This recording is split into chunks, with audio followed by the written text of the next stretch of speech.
첫 번째 질문부터 드리도록 하겠습니다. 답변 시간은 1분 30초입니다. 먼저 권력 구조 개편과 헌법 개정, 정치 분야에 관련된 첫 번째 질문입니다. 최근 권력 구조 개편과 관련하여 다양한 방안이 제기되고 있습니다. 4년 중임 대통령제, 내각 책임제, 이원 집정부제 등이 그것인데요. 각 후보자께서는 우리나라에 적합한 제도가 무엇이라고 생각하시는지 말씀해 주시기 바랍니다. 답변은 허경영 후보부터 1분 30초간 해 주십시오. 예, 우리나라 권력 구조는 근본적으로 지금 바꿔야 합니다. 헌법 66조의 대통령의 권한은 직무 규정은 대통령은 우리나라 원수로서의 국가의 원수로서의 대법원장과 또한 대법원장과 헌재소장과 국회의장을 임명하는 자리에 있고 또 한편으로는 국가의 수반으로서 국무총리와 장관과 각 공기업의 사장을 임명하는 자리에 있습니다. 그런데 이는 국가의 원수 기능과 수반 기능을 동시에 가지고 있는 대통령은 정당에 소속되면은 헌재와 대법원의 모든 판결이 공정성을 잃습니다. 그렇기 때문에 우리나라는 앞으로 선진국으로 가려면은 정당 제도를 완전히 없애야 됩니다. 한나라당 하면 경상도, 민주당 하면 전라도, 대통합당 하면 전라도, 이런 등식을 가지고 국민을 나누고 선거 때만 되면 공적 자금을 낭비하고 국세를 낭비하고 이러한 정치 제도를 가지고 국회의원들은 파당을 지어서 국회에서 싸우고 이런 걸 어린이들에게 보여주는 정치 제도는 세계에서 이제 우리나라부터 없애야 됩니다. 그래서 정당 제도를 폐지해야지 무슨 내각제다, 무슨 5년 중입니다, 4년 연임이다, 이따구 정치 제도 가지고는 대한민국은 바꿀 수가 없습니다. 네. 그렇기 때문에 나는 정당 제도 폐지를 주장하는 바입니다. 다음 정근모 후보 말씀 잘 들었습니다. 오늘 제1 주제인 정치 분야와 관련된 이제 두 번째 질문을 드리도록 하겠습니다. 해주시고요. 시간은 1분입니다. 질문 드리겠습니다. 지방자치제도는 민주주의의 근간입니다. 그러나 우리나라는 1991년 지방자치제도가 부활되었으나 지방분권, 재정자립 등 아직 많은 부분에서 부족합니다. 각 후보자께서는 지방자치 활성화를 위해 어떠한 대안을 가지고 계십니까? 하는 질문입니다. 답변해 주십시오. 네, 지방자치 활성화 대안에 대한 질문인데요. 이제 끝으로 허경영 후보 답변해 주십시오. 시간은 1분입니다. 저는 지자체 단체장 선거는 반드시 예산 낭비를 막기 위해서 폐지해야 합니다. 한나라당 사람이 서울시장이면 그것을 예산을 감시하는 시의원이 전부 서울 한나라당입니다. 부산 가면은 또 한나라당이 시장이면 그것을 감시하는 자가 그 사람의 수하에 있는 전부 그 한나라당 의원입니다. 호남에 가면 또 마찬가지입니다. 그래서 지자체 단체장 선거는 대통령이 반드시 임명하고 그 예산은 각 지자체 의원들이 감시해야 합니다. 그래서 지자체 단체장 선거는 폐지하며 지자체 의원의 보수는 폐지해야 합니다. 그 보수를 전략하면은 한 사람당 7천만 원씩 4천여 명의 보수를 전략하고 국회의원을 100명으로 줄이고 무보수로 해야만 국가 예산이 15조 원 정도 전략됩니다. 그뿐이 아닙니다. 소각장 하나를 예를 들면 서울 시내 전체 소각장은 폐지해야 합니다. 대도시 주민이 많은 곳에 수도권에 소각장을 만들어 놓고 시간이 지나고 있습니다. 지자체끼리 그걸 싸우고 있는데 저는 변두리로 반드시 바꿀 것입니다. 두 번째 토론 주제로 넘어가겠습니다. 남북 경제협력과 문화교류 등 이 북한과의 교류가 빈번해지면서 통일에 대한 국민의 기대가 높아지고 있습니다. 그러나 한편으로는 북한 핵 문제, 또 대량 살상 무기 개발 및 수출 등을 언급하면서 긴장감을 늦추지 말아야 한다는 주장도 있습니다. 이러한 상황에서 각 후보들이 생각하는 북핵 문제 해결을 위한 방안을 말씀해 주시기 바랍니다. 북핵 문제 해결 방안에 관한 질문입니다. 이제 허경영 후보가 답변해 주십시오. 저는 남북의 항구적인 평화를 위해서 미국에 있는 유엔 본부를 판문점으로 옮겨오자 합니다. 저는 미국의 부시 대통령이 2001년도 저를 초청해서 한국의 3,000명의 정치인 중에 저 혼자만이 가서 부시 대통령을 만났었습니다. 만나서 미국이 요구하는 CVID, 컴플리티 아주 완벽하게, 베리파이벌이 검증이 가능하게 일리버저버리 되돌릴 수 없게 디스멘틀 폐기하라. 이 CVID를 북한에 제시했습니다. 그런데 북한은 이것을 느슨하게 FVID, 풀리, 충분히, 그 다음에 충분히로 바꿔버렸습니다. 그러니까 핵발전소는 그대로 두겠다. 일부 좀 유보해달라. 이런 식으로 하고 있습니다. 그러나 저는 유엔 본부를 판문점에 갖다 놓으면 굳이 핵 문제를 가지고 우리가 북한과 대처할 필요도 없고 그 문제는 미국과 함께 순조롭게 해결될 걸로 봅니다. 중국이 앞으로 페리스토이카가 되어가면서 중국이 민주공화국이 다섯 개로 생기면서 중국이 공산주의에서 해방될 날이 멀지 않았습니다. 그렇기 때문에 우리는 몽고와 통일을 하면서 저는 대통령이 되면은 남북 문제를 지금의 대통령들이 하고 있는 것을 지속하면서도 앞으로 남북 문제를 다자간 안보 체제로 미국, 중국, 미국, 러시아, 일본과 공동체로서 북한을 대응하면서 경제 협력을 계속하면서 북한의 핵 문제를 해결해 나갈 것입니다. 다음 말씀 잘 들었습니다. 이어지는 질문 역시 북핵 문제 해결을 위한 대북 정책 통일 안보 분야 관련 두 번째 질문이 되겠습니다. 이번 질문에는 답변 시간이 1분이고요. 전관 후보부터 준비해 주십시오. 질문 드리겠습니다. 지난 10월 초 북한에서 남북 정상회담이 있었습니다. 여기서 남북 관계 발전과 평화 번영을 위한 선언을 했고 이 선언문에는 전문과 10개 항의 합의사항이 담겨져 있습니다. 그런데 합의사항의 대부분은 다음 정부 이후에도 계속 진행되어야 할 내용들이 많습니다. 다음 정권에서 남북 정상회담 합의사항 승계에 대해 어떠한 입장을 가져야 하는지 말씀해 주시기 바랍니다. 네, 전관 후보부터. 그렇다 저렇다 할 문제는 아닌 걸로 판단됩니다. 이상입니다. 네, 주어진 시간이 남았는데 더 하실 말씀 없으신 거죠? 예, 더 없습니다. 그러면 남북 정상회담 합의사항 승계 문제에 관해서 허경영 후보가 이제 답변하실 차례입니다. 대통령이 북한과 약속한 것은 제가 대통령이 되더라도 그것은 국가와 국가 간의 신뢰 문제입니다. 북한은 1991년 우리와 동시에 유엔에 가입한 엄연한 국가입니다. 아까 우리 건민 후보님께서 말씀하신 대로 우리 헌법 3조에 있는 그 국토의 면적 문제, 그 표시 문제가 사실은 문제가 있습니다. 그렇기 때문에 북한을 엄연한 국가로 인정하면서 우리가 통일 안보 정책을 펴야 합니다. 그렇기 때문에 대통령이 북한 김정일 위원장과 약속한 것은 누가 대통령이 되었든 간에 그 약속은 지키는 것이 국가 간의 신뢰입니다.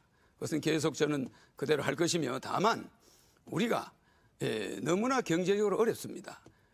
우리나라 근로자가 1,500만 명인데 900만 명이 월 100만 원 미만의 급료를 받고 있습니다. 그렇기 때문에 우리의 경제가 이렇게 어렵고 실업자가 1,000만 명이 있다 보니까 시간을 북한에 지원하는 문제를 다 지났습니다. 네. 미리 유념하셔서 시간 전에 좀 말씀을 끝내시면 더 좋으실 것 같고요. 이제 정금호 후보께서 답변하실 차례입니다. 네, 말씀 잘 들었습니다. 이제 세 번째 토론 주제로 넘어가도록 하겠습니다. 사회 기강 확립과 부정부패 문제인데요. 답변 시간은 첫 질문에 1분 30초 허경영 후보부터 준비를 해주시고요. 질문 드리겠습니다. 최근 국제투명성 기구가 발표한 부패 인식지수에 따르면 우리나라 공공부문의 투명성 정도가 OECD 30개 나라 중에 25위로 매우 낮은 수준에 머무르고 있습니다. 각 후보께서는 이 부패 문제와 관련하여 별도 전담 기구를 만들거나 내부 통제 시스템을 구축하는 등 다양한 공약들을 제시하고 있는데요. 구상하고 계신 사회 투명성 제고 방안을 말씀해 주십시오 하는 질문입니다. 허경영 후보부터 1분 30초 답변해 주십시오. 네, 저는 사회 기강 확립을 위해서 먼저 정치권이 변해야 된다고 생각합니다. 모든 우리가 불문법 국가가 아니고 성문법 국가지만은 너무 국민들에게 모든 책임을 돌리는 것은 문제가 있습니다. 사회 기강 확립은 먼저 윗물이 맑아야 됩니다. 그러기 위해서 예산 집행 비율을 100%로 해야만 내년에 그 예산을 100% 타는 이런 예산 집행 비율 제도를 없앨 것입니다. 예산을 아끼면은 예산을 80%만 쓰면은 20%가 그 다음에 삭감이 돼버립니다. 이러니까 공무원들은 어떻게 해서든 예산을 완벽하게 다 써야 된다. 이런 개념으로 일을 하고 있어요. 그래서 저는 대통령이 이번에 되면은 물론 당선되겠습니다만은 대통령이 되면은 예산 집행 비율을 적게 쓸수록 예산을 더 넉넉하게 줄 것입니다. 만약에 예산을 꼭 준 예산을 100% 다 달성해서 쓰는 공무원이 있다면은 이것은 철저히 수사를 할 것입니다.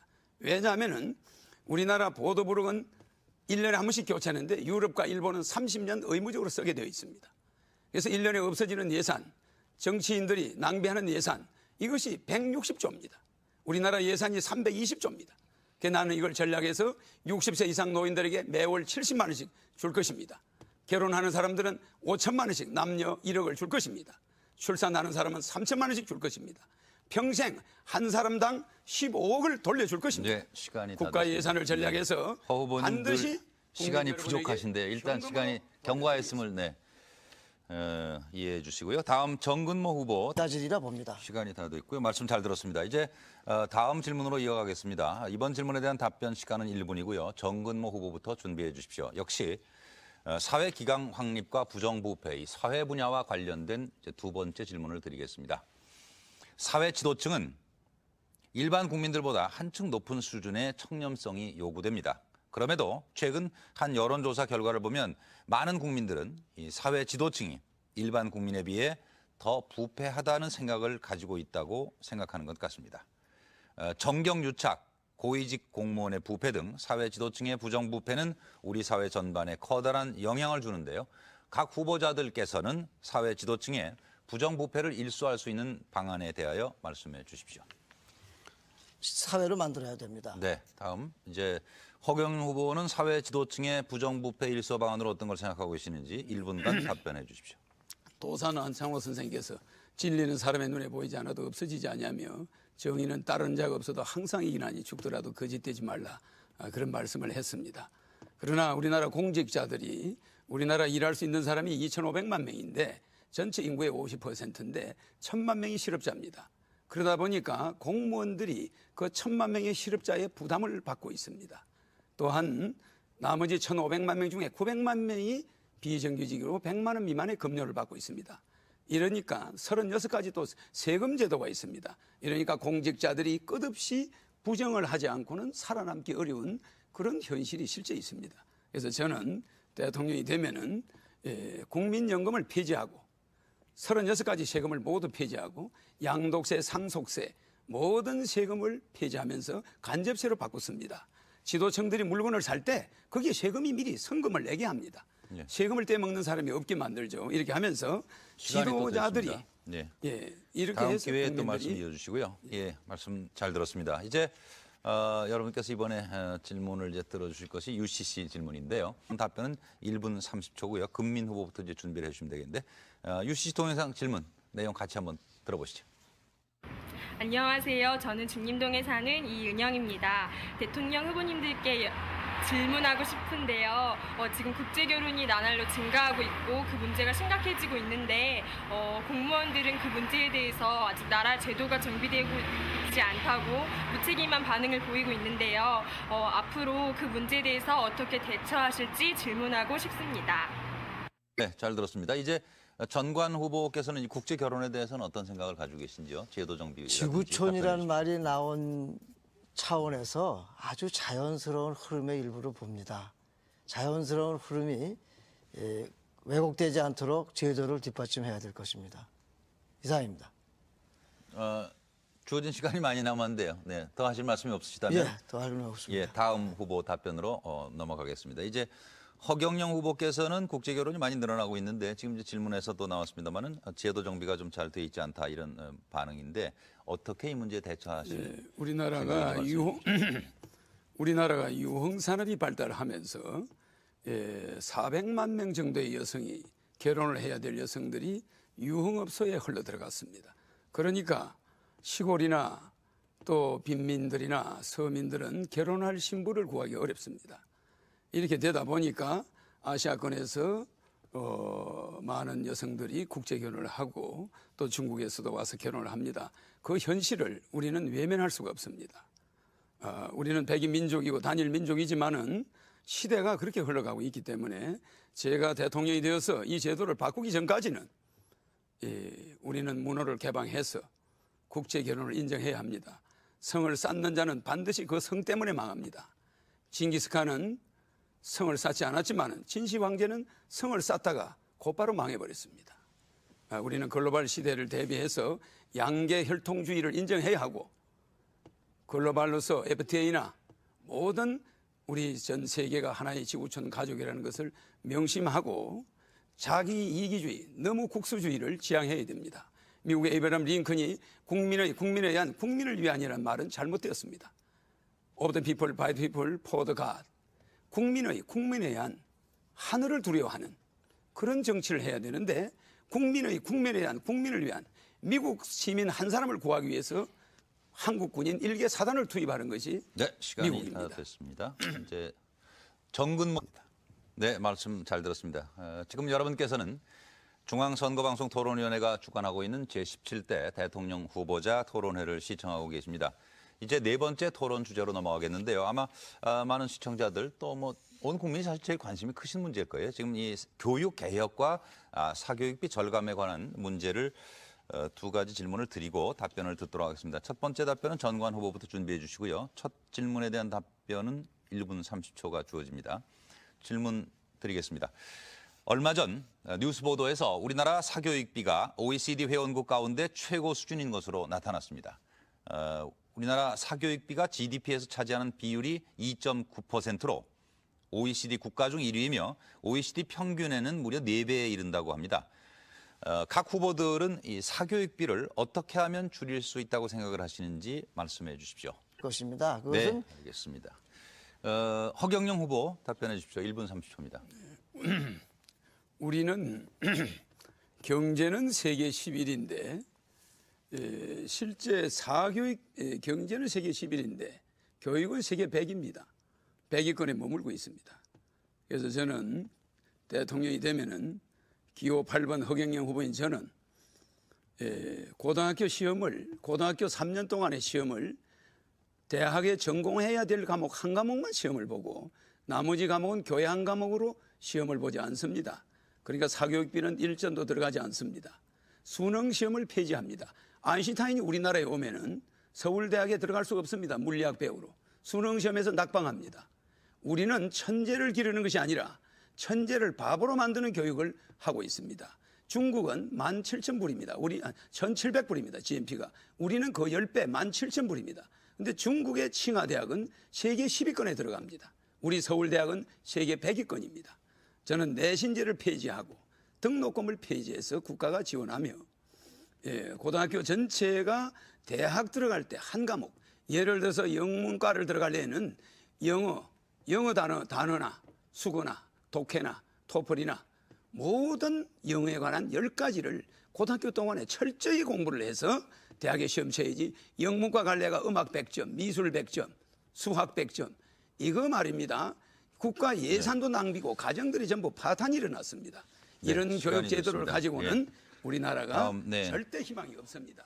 후보님 늘 시간이 부족하시네요. 인색하시네요. 아니요, 시간에 인색하다. 아니 중요한 이 이야기입니다. 앞에 지금 진행 시간을 표시하는 디지털 시계가 준비되어 있어서 보시고 참고해 주시기 바랍니다. 네, 시간은 모든 후보에게 공정하게 지금 드리고 있고요. 이제 1분 30초로 하겠습니다. 질문 드리겠습니다.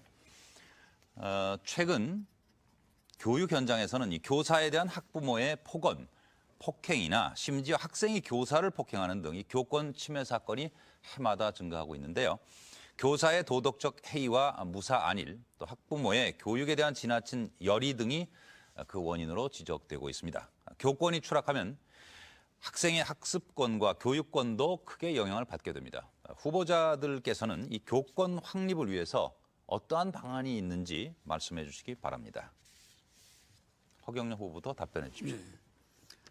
저는 이 교사들을 일정 기간 교사의 자격을 또다시 그 능력을 테스트한다거나 교사들에 대한 이러한 그 학생들이 교사를 또한 또 학부모들이 또 교사를 검증을 한다거나 이런 시스템에 전부 반대입니다. 그래서 교사는 어디까지나 교사로서의 임명이 되면은 우리가 범할 수 없는 서성입니다. 그렇기 때문에 교사를 평가한다. 어떠한 기관도 교사가 된 이상 그 교사를 다시 평가하는 제도는 잘못되었습니다. 대학에서 교수 평가도 마찬가지입니다. 그래서 국립대학을 저는 폐지하고 전부 사립대학화하며 우리 금면 후보가 말씀하신 대로 대학을 평준화하지만 각 과별로 특성이 있게 연세대학은 뭐가 가장 뛰어나고 서울대학은 의대가 뭐가 뛰어나고 이런 식으로 각 대학이 개성이 있어야지 대학이 1등 대학, 2등 대학, 3등 대학 이러한 국립대학이라서 지원을 많이 하고 이건 곤란합니다. 그래서 대학을 전체 사립대학화 하면서 또한 청소년들의 비행 문제와 교육 문제가 직결되어 있습니다. 청소년들이 왜 스승한테 대어들겠습니까? 15세 때부터 투표권을 주어야 합니다. 청소년들은 중학교 1학년 때부터 옛날에는 15살이면 결혼을 시켰습니다. 청소년들을 너무 어린애 취급을 해서는 안 됩니다. 15세면은 충분히 대통령 후보를 알아볼 수도 있고 투표도 할 수 있어야 합니다. 네. 그래서 들었습니다. 15세 때부터 역시 시간이 지나서요. 네. 만들어줘서 청소년들이 시간이 1분 30초가 지나서 이제 네, 말씀 거기까지만 듣고 정근모 궁금합니다. 첫 번째 질문 답변은 정근모 후보부터 준비해 주시고요. 시간은 1분 30초입니다. 경제 활성화를 위한 현실적 대안 첫 질문입니다. 최근 그 젊은이들 사이에 유행하는 말 중에 88만 원 세대라는 말이 있습니다. 아마 잘들 아실 겁니다. 이는 20대 비정규직의 낮은 임금과 젊은이들의 필수품인 이 휴대폰 가격이 비슷하다고 한 데서 만들어진 말인데요. 젊은 층의 안정적인 일자리가 절실한 실정입니다. 각 후보들이 생각하시는 일자리 창출 방안을 지금부터 말씀해 주시기 바랍니다. 제가 일자리 창출 방안과 관련된 질문에 대해서 이제 허경영 후보 1분 30초간 답변해 주십시오. 우리는 2000년대에는 우리나라 설비 투자가 10%였습니다. 그런데 2006년은 기업의 설비 투자가 1%입니다. 2007년은 거의 1%도 못 미칩니다. 이건 뭐냐 하면은 직장은 점점 줄어들고 일자리는 줄어들고 GNP는 올라갑니다. 이것은 고용 없는 성장이라고 그러죠. 그래서 저는 대통령이 되면은 중소기업에 취직하면은 매월 100만 원씩을 쿠폰을 줄 것입니다. 그러니까 중소기업 사장이 월급을 얼마를 주든 간에 국가에서 100만 원씩을 5년간 지원하겠습니다. 그래서 5년간 지원하는데 100만 원의 쿠폰은 물건을 살 수 있습니다. 그렇게 되면 20대들이 대학을 나와서 중소기업에 일단 들어갑니다. 들어가서 5년을 그 중소기업에 있게 되면은 3억을 무담보 무보증 무이자로 융자를 해줘서 중소기업을 차리게 할 것입니다. 이렇게 하고 국민들이 우리 젊은이들이 대기업만 선호할 것이 아니라 중소기업에 많이 들어가게 하면서 중소기업의 취직이 용이하게 하고 또한 반도체는 2만 불까지는 가능하지만 국민소득이 5만 불까지 올라갈 수 없습니다. 그래서 생명윤리법을 변경시켜서라도 줄기세포라든지 생명산업을 확대해야 됩니다. 여기에 투자하고 호남 관광벨트를 만들어서 새만금, 목포, 광주, 여수, 광양, 부산, 마산에 이르는 관광벨트를 만들고 새만금의 세계적인 금융 다음 질문으로 넘어가겠습니다. 이 경제 분야와 관련해서 부동산 문제도 답변 시간을 1분 30초로 드리도록 하겠습니다. 금민 후보부터 답변을 준비해 주시고요. 질문 드리겠습니다. 최근 정부의 집값 안정화 노력에도 불구하고 여전히 국민들은 이 집값 세대에 불안해하고 있는데요. 한편에서는 지나친 규제 위주의 부동산 정책의 부작용을 우려하는 목소리도 있습니다. 각 후보께서는 주택 공급과 부동산 세제 등 부동산 정책에 대해 어떠한 견해를 가지고 계십니까? 이 질문에 대해서는 1분 30초씩 금민 후보부터 답변해 주십시오. 네. 다음 이제 허경영 후보가 답변하실 차례입니다. 부동산 정책으로 생각하고 계신 내용이 무엇인지 말씀해 주십시오. 저는 부동산이 값이 올라가고 문제가 자꾸 생기는 그 원인을 세제에 있다고 봅니다. 그래서 양도세, 보유세, 종토세 등 모든 부동산에 관련된 세금은 반드시 폐지해야 됩니다. 또한 우리가 의식주 개념을 가지고 있는데 그러면서도 실제는 주식의로 바뀌어 있습니다. 집을 최우선으로 씁니다. 옛날 우리 선조들은 입는 것과 먹는 것과 사는 것을 차렸는데 지금은 집에 모든 걸 걸어요. 그런데 또 금융기관은 1%의 한국은행에서 돈을 빌려서 그것을 5%, 10%, 15%, 연체되면 18%, 25% 이렇게 엄청난 폭리를 지내면서 모 은행장이 스톡 옵션을 200억을 받았습니다. 1년에. 나는 이런 걸 용납하지 않습니다. 금융산업이 돈을 많이 벌면 중소기업이 다 망합니다.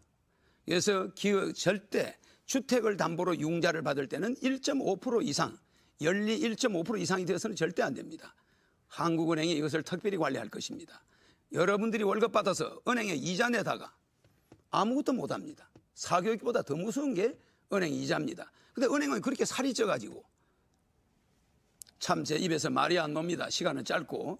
그러나 주택 대출 금리를 1.5% 낮추고 양도세, 보유세 이 빌딩에서 수입이 있는 데는 세금을 내지만 토지를 아무리 많이 가셔도 세금을 내면 안 됩니다. 네. 부유세가 있다 샀는데 시간이 부유세를 또다 낸다는 됐습니다. 그런 발상 예. 자체가 여기는 다음. 공산주의가 아닙니다. 네, 부동산 정책. 그렇습니다. 네 후보의 부동산 정책과 관련한 답변 잘 들었습니다. 이제 6번째 토론 주제가 되겠습니다. 고령화 사회와 복지 정책 방향에 관해서 질문을 드리도록 하겠습니다. 답변 시간은 1분 30초고 이 질문에 대한 답변은 전관 후보부터 준비해 주시고요. 질문입니다. 우리나라에는 국민연금, 공무원연금, 사학연금, 군인연금 등 이 공적연금 제도가 존재합니다. 그러나 이러한 연금 제도는 재정적 불안정성, 연금 간 형평성 문제, 기금 운용의 불투명성, 관리 운영의 비효율성 등 여러 가지 문제가 있는데요. 이러한 공적연금 제도에 대해 각 후보들은 어떠한 생각을 가지고 계십니까? 하는 질문입니다. 시간은 1분 30초고 답변은 전관 후보부터 시작해 주십시오. 공적 그 자금에 대해서는 제가 연구한 바가 없어서 저는 특별히 답변을 답변하실 내용이 없습니까? 네. 예, 그러면 예. 전관 후보님은 시간이 늘 여유가 있으시고 허경영 후보는 늘 시간이 부족하셔서 참 그러나 말씀을 자꾸 허 후보님 말씀하실 때 중단하는 것 같아 안 됐습니다만 제한된 시간은 좀 인용을 해주시고 앞에 잘 보이시니까요. 네. 허경영 후보는 이 문제에 대해서 어떤 생각을 가지고 계신지 1분 30초간 답변해 주십시오. 국민연금은 폐지하고 지금까지 연금을 부은 돈은 전부 돌려드려야 됩니다. 그리고 연금을 실제 붓지 못한 사람이 늙어서 연금이 필요한 자들입니다. 실제 연금을 부은 자들은 연금이 없어도 삽니다. 그래서 오히려 있는 자를 귀찮게 하고 없는 자를 괴롭히는 겁니다. 그래서 국민연금을 만든 공직자들은 반드시 내가 대통령이 되면 다음에 처벌할 것입니다.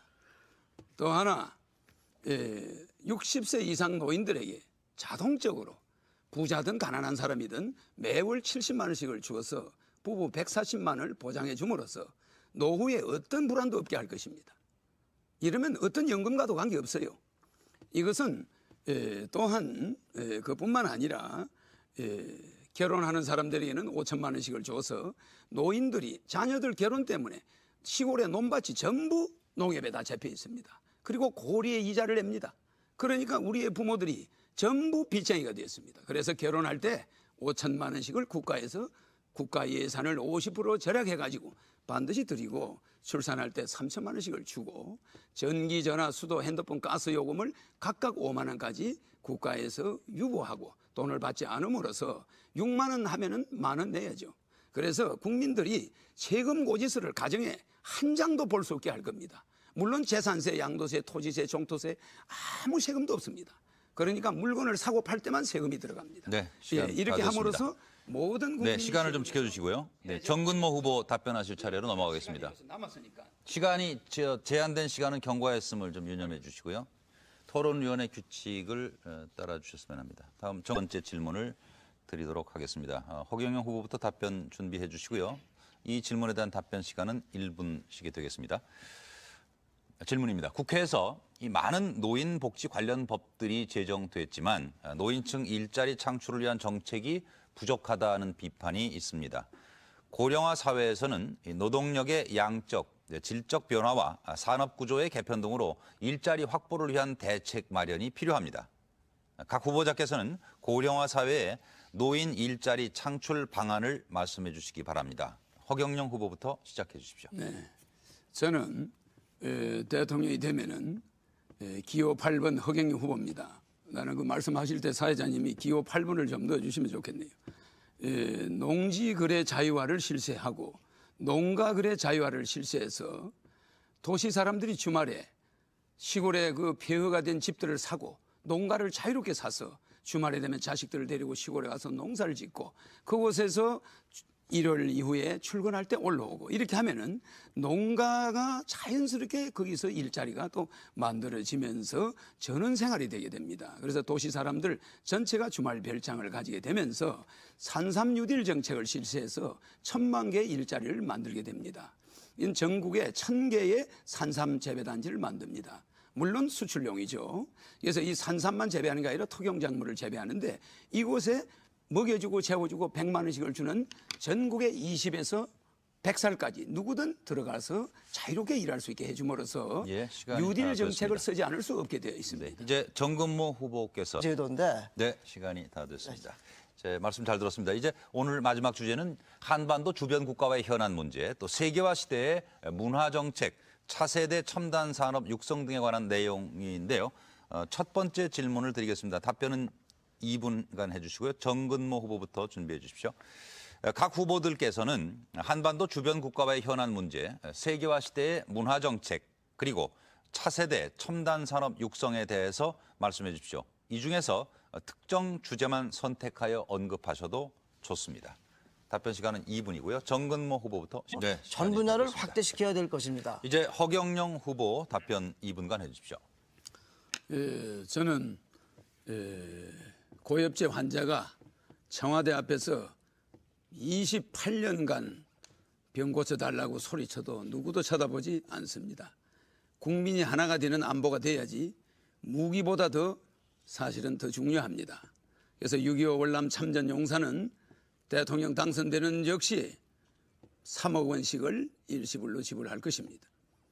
또한 한반도 안보 교육을 실제 그렇게 함으로써 우리가 보여줘야 합니다. 전쟁에 참여해서 국가를 위해서 희생한 자는 쓰레기 취급을 받는 이런 사회에서 국민이 국가를 안보를 지키려는 이유가 없습니다. 더구나 여성 차별 문제에 있어서도 시골에서 여자는 농업 지도자 자격을 주지 않음으로써 융자도 되지 않고 혼자 사는 여성들이 엄청나게 고생을 하고 있습니다. 이런 남녀 차별도 완전히 없앨 것입니다. 반도체는 국민 소득 2만 불 이상 올릴 수가 없습니다. 그렇기 때문에 앞으로 생명윤리법을 바꿔서 우리도 21세기 줄기세포와 생명복제 산업에 뛰어들어야 합니다. 이렇게 해서 또한 새만금에 200층짜리 빌딩을 200개 이상 지어서 국토의 균형 발전을 그만두고 국토의 효율적인 발전, 새만금 하나의 국력을 총집결하고 판문점의 국력을 총집결하면은 우리나라는 저절로 모든 국토가 다 잘 살게 됩니다. 부산의 찔끔, 대구의 찔끔, 광주의 찔끔, 강릉의 찔끔 이러한 국토의 균형 발전은 나라를 망하게 합니다. 우리 국가는 금융 메카를 새만금에 만들어야 됩니다. 새로운 만개 은행이 들어온다고 고려시대 때부터 우리 선조들이 이름을 지어놨기 때문에 새만금에 세계적인 금융 메카를 만들어서 많은 일자리를 만들면 우리 국민소득 5만 불은 어렵지 않다고 봅니다. 네, 말씀 잘 들었습니다. 이제 오늘 마지막 주제의 끝 질문으로 오늘 전체 토론에 이제 마무리를 하는 질문이 되겠습니다. 양성평등 실현 방안 그리고 노동시장의 양극화 해소 방안에 관해서 질문을 드리겠습니다. 답변 시간은 1분 30초고요. 금민 후보부터 준비해 주십시오. 각 후보들께서는 이 양성평등 실현 방안과 노동시장의 양극화 해소 방안에 대해서 말씀해 주십시오. 이 중에 특정 주제만 선택해 언급하셔도 좋습니다. 하는 분이 대접받고 존경받는 사회를 만들면 일자리는 많아져서 비정규직은 없어질 것입니다. 이상입니다. 네, 잘 들었습니다. 허경영 후보는 이 문제에 관련해서 어떤 생각을 갖고 계신지 1분 30초간 답변해 주십시오. 지금 헌법 33조에 노동 3건이 있는데 단결권, 교섭권, 단체 행동권이 있습니다. 단체 행동권을 저는 폐지하고 경영 참여권으로 해서 노동자들이 경영에 참여할 수 있도록 이사로서 참여할 수 있도록 제도를 바꿔서 두 번 다시 노조 파업이 있으면은 그때는 무기징역 정도로 과격하게 다룰 것입니다. 단 한 건의 노동 분쟁도 제가 대통령이 되면은 존재할 수가 없습니다. 왜 이러냐면은 우리는 노동시장의 혼란으로 인해서 경제가 생산성 투자가 1% 미만에 들어가고 있습니다. 한국에다가 공장 짓지 않습니다. 투자 안 하겠다는 겁니다. 이러한 시대가 우리가 노동투쟁을 많이 할수록 내 자식이 무직자가 되는 것입니다. 그래서 저는 기업이 탄력적 운영을 위해서 비정규직은 인정해야 됩니다. 그러나 비정규직의 최저임금제를 국가가 실시하겠습니다. 150만 원 이상 빌딩에 있는 사람이 70만 원 받아서 교통비하고 차비하고 교통비하고 점심 먹고 남는 거 없습니다. 절대 이런 임금은 있을 수가 없습니다. 빌딩 주인이 돈이 없어서 70만 원 주는 거 아닙니다. 제도가 잘못되어 있어요. 그래서 최하 150만 원. 어떤 여성이든 빌딩에 청소하는 여성이든 150만 원. 이렇게 비정규직을 인정은 하되 시간이 최저임금을 허용해야 한다는 것입니다. 정근모 후보께서 이제 답변하실 차례인데요. 각 후보께서는 이 시간을 통해서 혹시 못다 하신 말씀이 있다거나 또 시간 부족으로 전하지 못한 말씀이 있으면 마무리 발언해 주시기 바랍니다. 이제 각 후보에게 2분씩 마무리 발언 기회를 드리도록 하겠습니다. 마무리 발언 시작은 전관 후보부터 해주시겠습니까? 네, 전관 후보의 마무리 말씀을 들었습니다. 이제 2분간 허경영 후보께서 마무리 발언 해주시기 바랍니다. 국민 여러분 그동안 시청해 주셔서 감사합니다. 저는 이번에 기호 8번 허경영 후보입니다.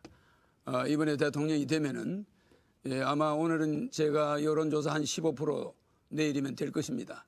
그리고 앞으로 한 5일 있으면 30% 돌파할 겁니다. 이렇게 해서 이명박 후보를 제치고 반드시 대통령이 당선될 것입니다.